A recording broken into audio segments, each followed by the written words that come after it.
One of the spiritual tools that I really want to share for all of us this morning, and everyone can learn how to do this, and you can teach anyone else how to do this. Peter's going to do it right now, as are you in this moment, is a spiritual tool that I turn to a lot, as long as I remember to.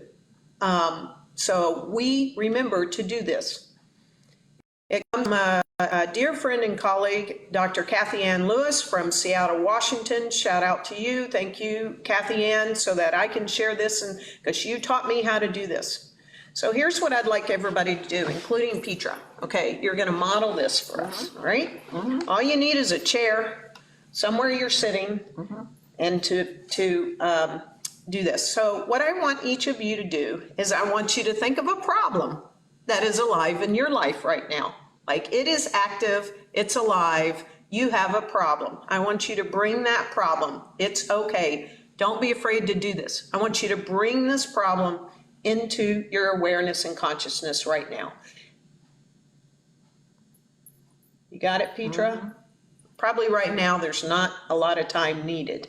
So I want everyone to have this problem in mind. And while you hold this problem in your mind and in your body and in your consciousness, I want you to look down just in front of you at the floor. I want you to look down.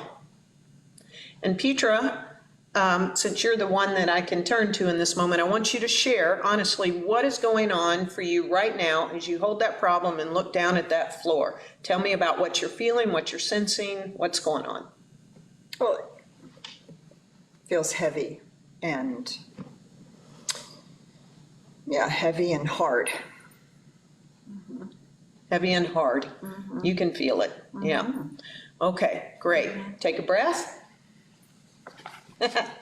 Yeah. All right. We're going to get you out of here soon, I hope, out of this. So now what I want you to do is I want you to continue to hold that problem. Okay, don't let it go. You still got it. And now what I want you to do is I want you to look straight out on the horizon over there as far as you can to that wall. Now I want you to tell me what it's like for you. Well, I guess it doesn't feel so heavy and hard.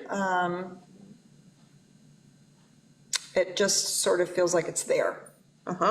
Everyone's doing this at home as well. It's just kind of, it's like a fact, like reality. Okay, lightened up a little bit, it's there. Okay, great, take a breath. Okay, we didn't practice this, so I have no idea what we're doing, so that's all good. Great, so now you're still holding the problem. Right. Okay, now what I want you to do, and wherever you are as well, this is what I want you to do. I want you to find the tallest spot you can find in the room. That's usually where the wall and the ceiling meets if you're inside. If you're outside, you got even further. But I want you to look up. I want you to look up at that spot where the ceiling and the wall meet. In all things, look up. And I want you not only to look up to that spot, but now I want you to imagine all the way through that spot, and you're seeing the sky and the cosmos. And I want you to tell me what's going on inside of you now.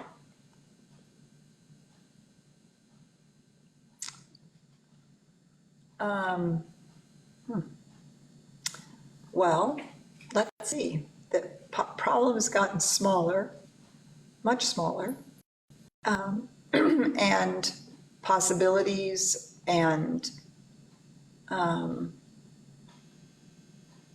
yeah, doesn't feel contracted. It feels open and possible, and yeah, feels very different. Yeah. So when you reflect on from here, looking down, it's like a brick. Right? That's like That's a brick. That's awful. I've heard people say I'm nauseous. I think I'm going to throw up. You know, I've done this with hundreds of people now. And then the medium, it was like, yeah, okay, better. In all things, look up. Our sacred text, the Bible says, in all things, look up. And so this is a tool that I am going to invite all of us to remember to do. In all things, look up. We tend to, as humans, look down. That's not so good. And when we look up, It's like looking to the heavens, perhaps, or looking to that which is greater than me, the universal presence, all of life itself. Things dramatically. So I'm inviting us. This is one of the ways to do it. In all things, look up.